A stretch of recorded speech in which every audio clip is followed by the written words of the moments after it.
right, so now when it comes to your purlins, what we did is, the only ones that are going to be labeled differently are going to be what we call your fascia purlins, or in this case FPs, because there is a right and a left and a front and a back. So just match up your FP1 to FP1, okay? So your FP1 are going to be these purlin pieces here. They're just going to have a little miter that are going to accept the fascia boards. So FP1, FP2, FP3, FP4, and then on the opposite side, starting back down at the hen house, there's going to be 5, 6, 7, 8. So FP6, FP7, FP8. And from there, we'll go ahead and start numbering the purlins for up top so you can know where to drop them in. Okay, so now for your purlins, what we've done is you have 4 sections, and there's going to be 2 regular purlins for each side. So this section here is going to be 1. So you'll see they're numbered 1, just match up the numbers. And then same thing on the other side. So you have 2 sets on each side, 1, 1, 1, 1. And then we'll work our way down, 2, 2, 2, 2. And then 3, 3, 3, 3, 4, 4, 4, 4, 4, 4. All right, so you got section of 1, section of 2s, section of 3s, section of 4s. Here's what you want to pay attention to. If you just pay attention to matching up the numbers, you'll be fine. And please make sure when you're putting your purlins in, take your time. They're all cut exactly, and being that every piece of wood is completely organic and is never truly straight, with our notching system and our roofing system, it will true itself up. So just work your way around, dropping everything down in, let those notches line up. If you got to kind of pull or push on some trusses to get them to drop down those notches, that's perfectly normal.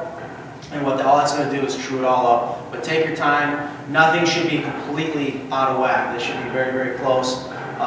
Again, you may just have to move a couple of trusses around to a little wiggle room, like 1/8 of an inch at the most. So drop all them down in. Once you got them all in on both sides, go ahead and if you have a pneumatic nail gun, 18 gauge, 16 gauge, 15, whatever, you can go ahead and just start shooting the purlins down to your trusses. Or what I'll do is I'll include these like 60 ring shanked nails, common nails, and just go ahead and 2 on each side is more than enough, and just nail down in each notch. And then where you have a joint, where it intersects right here, is just do 2 on each side, go in at a little angle. Actually, you should put them all in at an angle. Even though they are ring shaped, they won't come out, but it is always a good habit. Put them in at a slight angle anyways.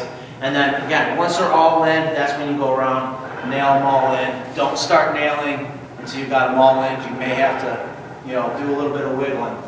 So that'll be it for your purlins. And then actually, and at that point too, you can go around and do the same thing, nail in your FPs right here, your fascia purlins. You can nail all them in. That's it for your purlins. All right, once you got all your purlins nailed down in, you're happy with those, next step will be to put on your fascia boards.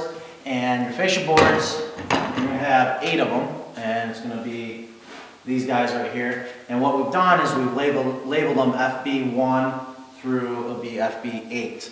So what I would do, and this is going to be kind of important, is start with FB1. And what I'm going to do right now is just quick clamp them up, because I don't want to shoot them in, because obviously we got to take it apart. So this will give you an idea. I'm going to show you why it's important. So just match up the FB1s, the FB numbers to the FB number. So, and with the fascia boards, what you're going to do is you're going to notice the outside, or there's a beveled edge right here that's going to go uphill. So it's going to be very important that it follows that pitch, okay? And what you want to do is start by flushing it up right here on the end of this purlin, and then nail it in, and then work your way down, nailing it in, taking any crook out that's necessary, so you just keep flushing it up, okay? So right now, for this demonstration, we're just going to clamp it up so I can stay up there so you can see what we're talking about here. And then next would be FB2, and here's why it's going to be important, is we mitered the ends. This should give it a lot nicer look, especially as the wood expands and contracts. So now this is going to be FB2, FB2, And then as you put it in, get that miter to close up the best you can. At the same time, flushing it all up, working your way down. And you can see by that being the next board, it goes on top of that miter. I'll go ahead and clamp this up, hold that in place. And when you do it, it'll look a lot nicer. Again, we're not shooting it in, I just wanted to really show you the systematic process here with, so FB3 to FB3. And then you got this miter. Again, make sure you're going uphill with that beveled edge. Make sure that miter sandwiches goes right on top of that.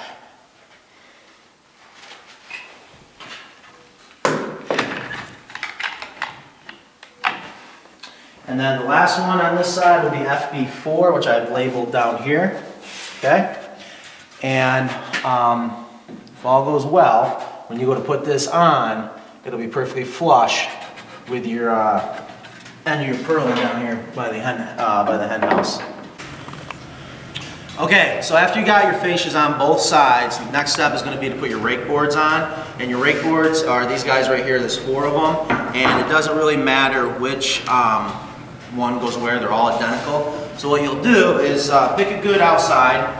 In this case, I'd probably pick this side. And all you're going to do is flush it up to the outside here, okay, to your fascia, and then nail it in using your finishing nails into the ends of your purlins. And then a lot of times what I'll do is I'll just tack it in one spot, okay? So you get one up and then go to the other side, do the same thing and get them all to line up perfectly, especially at the peak. Tack it in, and then you may have to kind of move it around to flush it up to the fascia over here. So once you get both them up, you're going to repeat the same exact steps to the opposite end with the 2 remaining rake boards. Okay, now we're going to get ready to put your roofing on, and there's going to be some important steps that we want to run by you before we get started. So first thing, grab your nut driver, and you're also going to use your black roofing screws. Again, in this video, we're going to use silver so we don't chip the paint on your screws. And there's going to be 14 panels total, 7 for each side, and there's going to be, they're all pre-drilled identical, and there's going to be 2 panels that are going to be different than from the remaining 12. And the difference is that on your panels, one side is going to have no drip edge. This is the seamless side. And then on this side, you're going to see this little flap, a little drip edge, okay? So what we're going to do is we're going to label this panel 1, okay? So take your number 1 panel, and all you're going to do is, I always start down on this side. All right, so take your number 1 panel, and this first one is very, very important that we start it a certain way. So what we're looking for are 2 things. Make sure your drip edge is off to your left. This is going to overhang the rake board, and then this high part of the roofing. All right, so take your other panel, it's number 2, throw that off to the side. We're going to use that when we start the next row on the other side of the coop. So then your remaining panels are all going to be identical. They won't be numbered, so just grab one of them, whatever's next on top. And the difference is going to be that the drip edge is on the opposite direction. So you'll see when we go to put this panel up, all you're going to do is overlap these ribs, but because this does not have the drip edge, put it right over top, just like that, gives it a seamless look. So what we're going to do now is we're going to go ahead and just tack this down. So take your second panel, you're going to flush it up down here. And what you want to pay close attention to now is that you're lined up at the peak. And because we only have 1 screw in there, if we're going to shift this around a little bit, you can go ahead and do that. And the reason why that's so important is by the time we get down the other end, if we're off a lot, we'll be off a lot. If we're off here, it'll be off a lot down there. So once you get that lined up, go ahead and start another screw.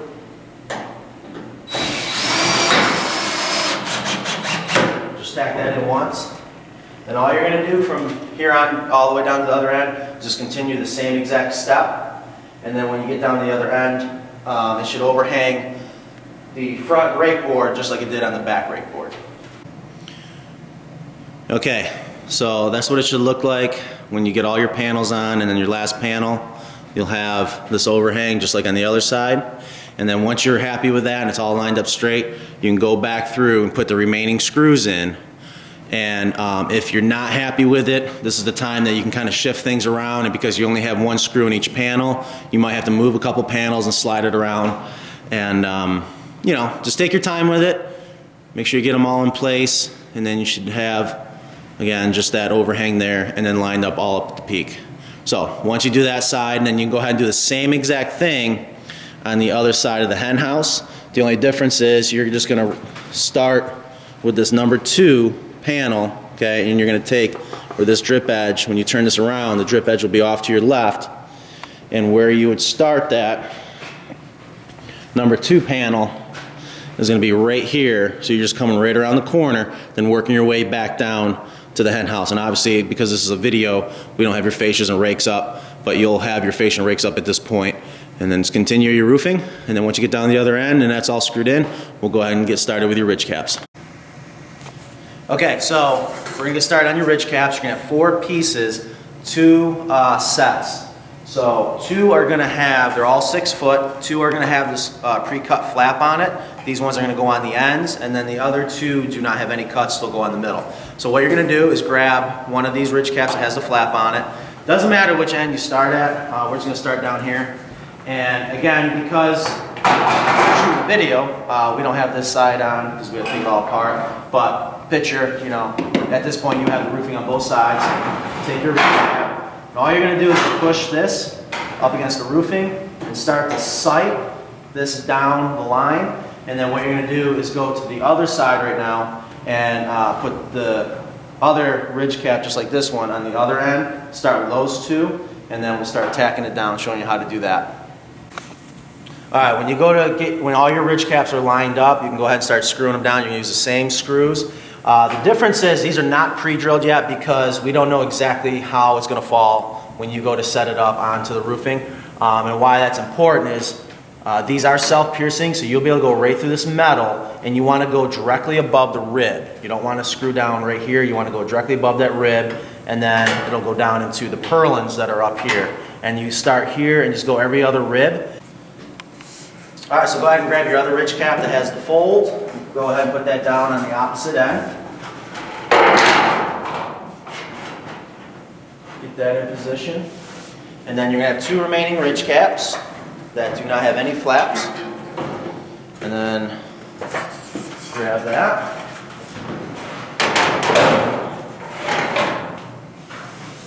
And then you should have 4th and last one.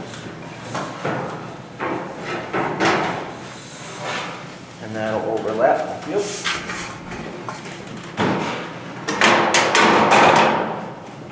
And there's no real science on how much you overlap. What I usually try to do is just get it somewhat even, so they all kind of overlap the same. And making sure that when you screw in through both ridge caps, you can catch a rib at least once. So that's what we're doing here. So just slide them back and forth until you're able to do that. You want to have at least a minimum of 2 inches of overlap, and you got at least 6 to 8 inches, if not more. So that's cool. So once you get them in and it's lined up nice and straight, and you like where it is, then continue screwing down the ridge cap on both sides, going above the rib. And typically what we do is we go every other rib all the way down. And if you have to, just make sure that you catch the overlap on each one of the ridge caps.